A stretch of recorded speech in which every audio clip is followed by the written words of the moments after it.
Olá, sejam bem-vindos ao vídeo. Esses relatos foram retirados do subreddit Eu Não Trabalho Aqui, onde pessoas contam histórias de quando foram confundidas com funcionários de algum estabelecimento. Esses relatos foram traduzidos direto do inglês, por isso algumas frases e falas podem ficar um pouco sem sentido. Meu último post sobre minha experiência no serviço de dor explodiu, então vou contar algumas histórias pré-prequel, Faculdade de Medicina.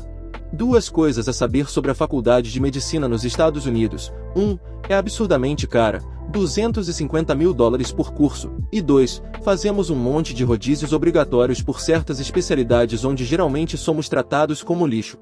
Isso também inclui ginecologia obstetra. Quando eu treinei, ginecologia obstetra era famosamente conhecido como a especialidade que come seus filhotes. Por uma especialidade que traz vida no mundo, eles definitivamente fizeram o possível para sugar a minha de mim. Quem sabe, talvez tenha mudado nos últimos anos. De qualquer forma, esse é o cenário. Estou na unidade trabalhista trabalhando no turno da noite, das 7 horas da noite às 7 horas da manhã.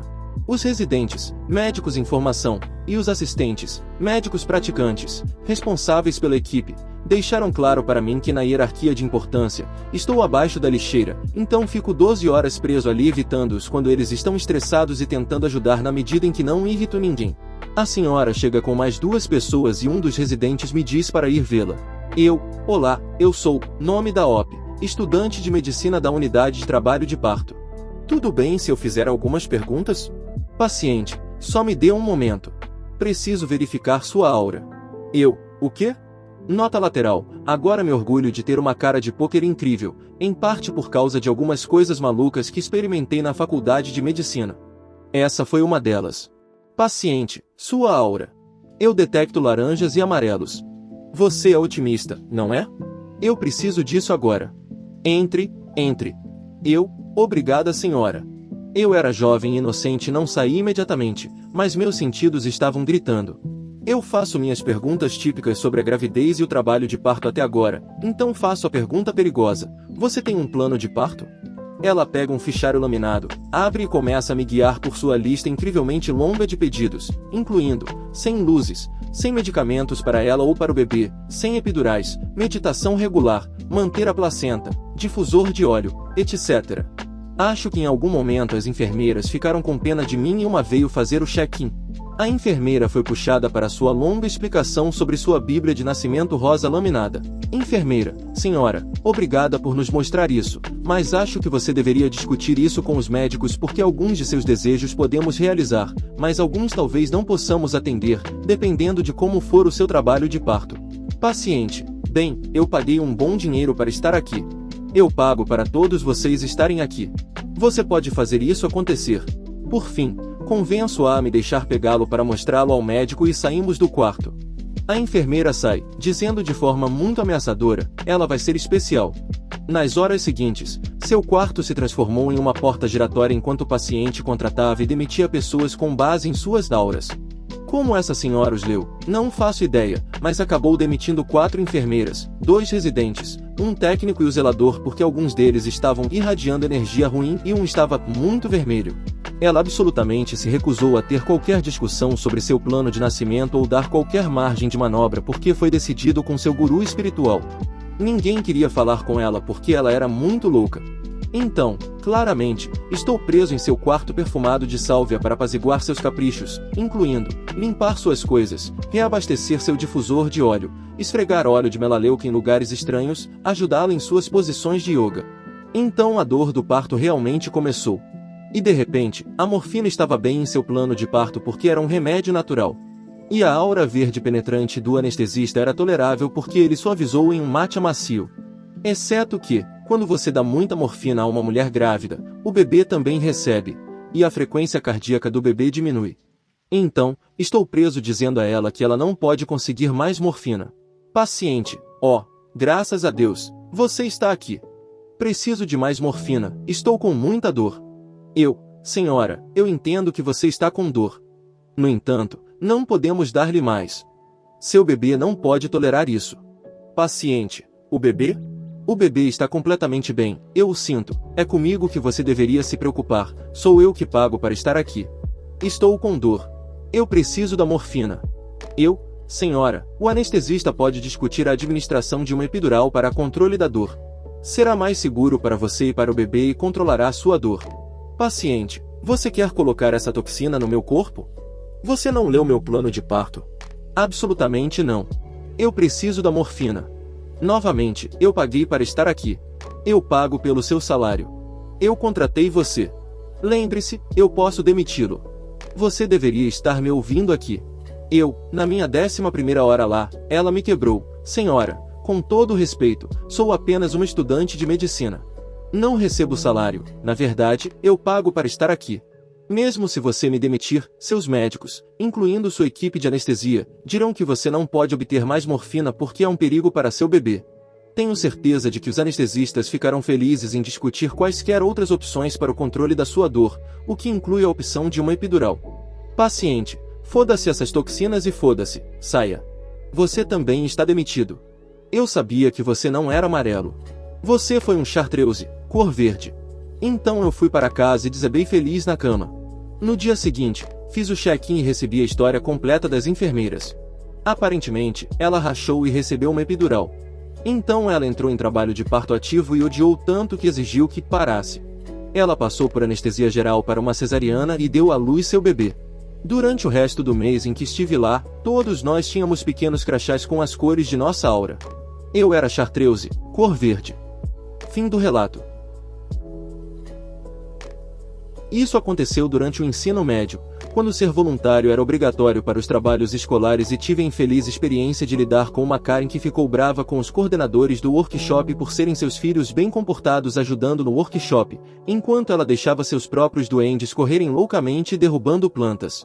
Antes dessa experiência, raramente fazia trabalho voluntário, ajudei algumas vezes, mas isso era para eventos da igreja ou membros da família, então isso era novo para mim porque era necessário para a escola e admito que meu currículo de trabalho tem mais trabalho voluntário do que empregos reais. Estive nas vendas da floricultura a manhã toda e ajudei os clientes a carregar suas plantas ou ajudar no caixa e quando não havia muitos clientes, eu ajudava regando as plantas e movendo as plantas para dar mais espaço para outras plantas, então Karen apareceu e podemos dizer que ela seria um problema quando ela invadiu e apenas olhou para todos como se fossemos camponeses sujos. Ela olha em volta para as plantas, enquanto joga olhares sujos para as crianças dos coordenadores e resmunga para si mesma sobre algo. Eu e os outros voluntários estávamos movendo as coisas quando Karen se aproximou de nós dizendo em voz alta, com licença, onde estão mais desse tipo de plantas? Como ela está segurando um vaso na nossa frente, dou uma olhada na etiqueta e vou procurar a planta. Quando volto a Karen saiu para algum lugar e eu não consegui encontrá-la, então saio para terminar de mexer nas coisas. Karen, ei, onde está a planta que eu pedi? O quê? Eu não consegui encontrar mais, mas tenho certeza que o coordenador pode ter mais em seus carros. Karen, bem, vá buscar mais 2 potes para mim, certifique-se também de que não haja folhas mortas, preciso deles frescos. Não sei onde está o carro dos coordenadores, mas tenho certeza que você mesmo pode perguntar a eles. Karen apenas bufa e se afasta, então eu apenas volto ao que eu estava fazendo. Não muito tempo depois, Karen paga por algumas das plantas que ela estava olhando e exige que a ajudemos a carregar as plantas em seu carro. Como não estávamos ocupados e porque a oficina estava fechando em breve, eu e os outros voluntários ajudamos a carregar as plantas em seu carro. Enquanto nos aproximávamos do carro, ouvimos algumas crianças gritando do carro perguntando se elas podem ir e ver as plantas antes de sair. Karen abre a porta e as deixa correr um pouco, enquanto carregamos as plantas no carro.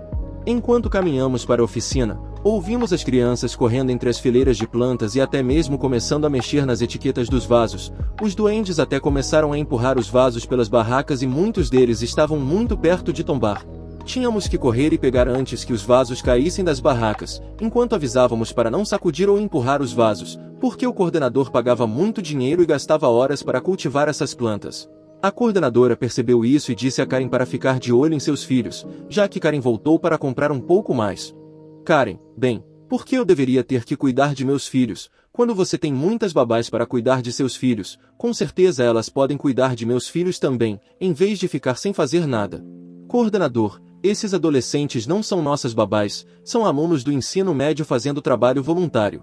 Karen, sim, tanto faz, apenas diga a eles para ficarem de olho nos meus filhos. Karen apenas se afasta e continua olhando para as plantas, enquanto seus filhos continuam correndo descontroladamente e até começaram a brincar de esconde-esconde entre as bancas, esbarrando nas baías sempre que corriam ou se abaixavam sob as bancas para se esconderem uns dos outros. Ei, crianças, vocês não podem se esconder embaixo das baías. Vocês estão esbarrando nas baías e fazendo os potes tremerem e não queremos que os potes caiam no chão. Duende 1, mas a mamãe diz que podemos brincar onde quisermos e essas mesas, bancas, são perfeitas para se esconder embaixo. Ela pode ter te dado permissão para brincar aqui, mas tem potes pesados aqui e se cair na sua cabeça, você pode se machucar facilmente. Agora, por favor, não rasteje para baixo aqui e não esbarre neles também. Quando estou terminando isso, ouço um som alto de algo quebrando, crianças rindo e correndo para longe. Eu me viro para ver que um vaso havia caído no chão e a terra estava derramando no chão. Eu corro para encontrar um vaso vazio para colocar a planta, tomando cuidado para não danificar acidentalmente as raízes. Não muito depois de terminar de fazer isso, percebi que os duendes ficaram quietos, mas Karen ainda estava navegando, o que me deixou um pouco desconfiado e, como cuidei da maioria dos meus priminhos, isso significa que eles podem estar causando problemas em algum lugar.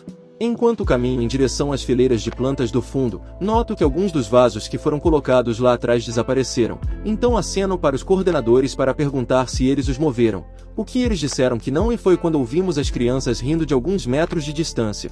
Seguimos os risos e vimos que os duendes de Karen arrancaram as plantas dos vasos e estavam brincando com a terra. O coordenador fica bravo e grita com os duendes por bagunçarem suas plantas, fazendo com que os duendes comecem a chorar e corram para a mamãe Karen.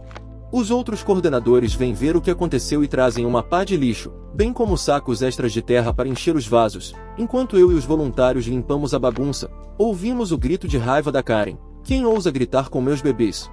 A coordenadora vai atender a Karen e é disso que me lembro da conversa. Karen, bem, quem foi? Quem foi que fez meus bebês chorar? Foi aquele palhaço que ameaçou deixar cair um vaso em cima do meu bebê? Eu olho para Karen com um olhar de que merda é essa no rosto, porque eu nunca disse isso e apenas avisei as crianças do perigo dos vasos de barro caírem em suas cabeças. Felizmente o coordenador não acreditou na besteira de Karen e disse ela que eu não diria isso e que eu só tinha avisado as crianças, não as ameaçado. Karen, então você está do lado do Azan porque você não se importa que eles roubem seu emprego. Bem, acho que você não se importa em perder o serviço quando eu denuncio você ao seu chefe.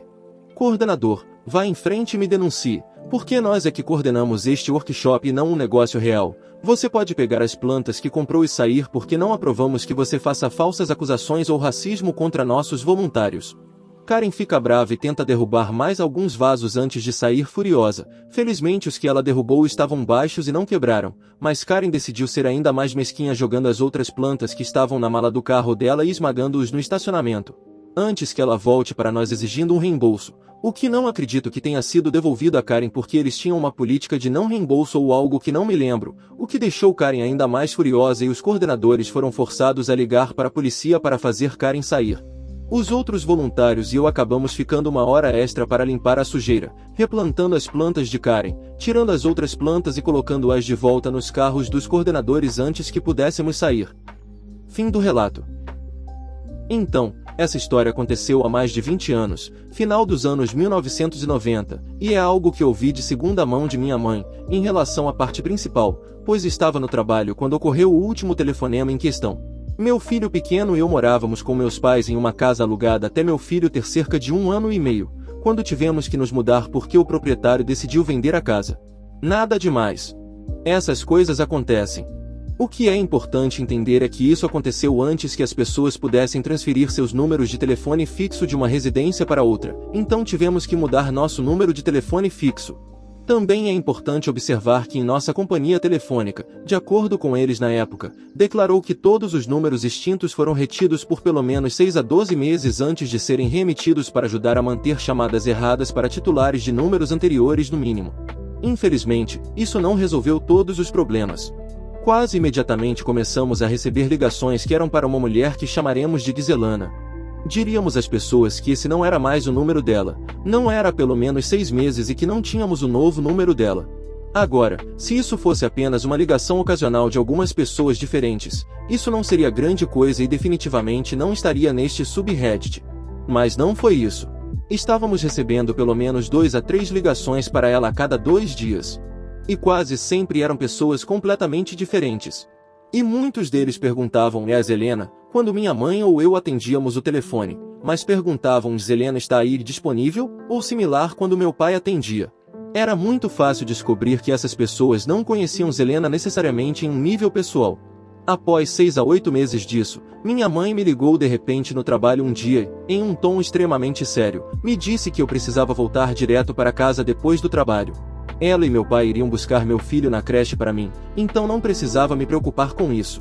Ela queria saber se havia algum lugar que eu quisesse sair para comer em particular, pois tínhamos que discutir algo sério. Agora me sinto obrigado a afirmar, neste ponto, que nem sempre tive a melhor história com meus pais.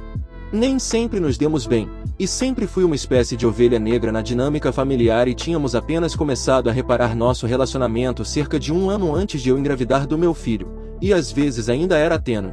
E aqui, minha mãe me ligou e parecia que ela estava prestes a me dar a pior notícia do mundo. Então minha mente está imediatamente procurando o que eu posso ter feito de errado. Fiz algo de errado? Meu filho e eu estávamos prestes a ser expulsos? Eles queriam fazer isso em público para evitar que eu desmoronasse? Minha ansiedade estava nas alturas. Então, pensando que estava indo para minha última refeição figurativa, disse que queria comer em um buffet à vontade nas proximidades. Saio depois do trabalho e estamos sentados no restaurante. Ainda estou preocupado porque todos saem. Minha mãe olha para mim e diz simplesmente: estamos mudando nosso número de telefone. Desculpe-me, o que? Ela então explicou que não podemos mais manter o número de telefone que tínhamos, e ela e meu pai pedem desculpas se isso vai me causar algum problema no trabalho, já que eu havia mudado minhas informações de contato há menos de 1 ano. Mas isso não era negociável. Eu finalmente organizei meus pensamentos o suficiente para perguntar o que exatamente havia acontecido e meu pai, sorrindo e rindo, disse: Zelena. Minha pobre mãe parecia estar dividida entre o riso e o choro. Então ela começa a descrever o que eu só posso imaginar que deve ter sido o telefonema mais embaraçoso de sua vida. Aparentemente, aquele dia foi um dia agitado para as ligações para Zelena, porque recebemos cerca de 3 a 4 delas seguidas. Como de costume, a resposta da minha mãe foi: desculpe, mas não há Zelena aqui. Este não é o número dela e não é o número dela há pelo menos 1 ano ou mais. Na última ligação, o homem do outro lado estava um pouco confuso. Ele disse algo como: ah, mas este é o número fornecido no folheto. Você é o substituto dela? Você fornece os mesmos serviços? Isso despertou o interesse da minha mãe. Sinto muito, mas não sou.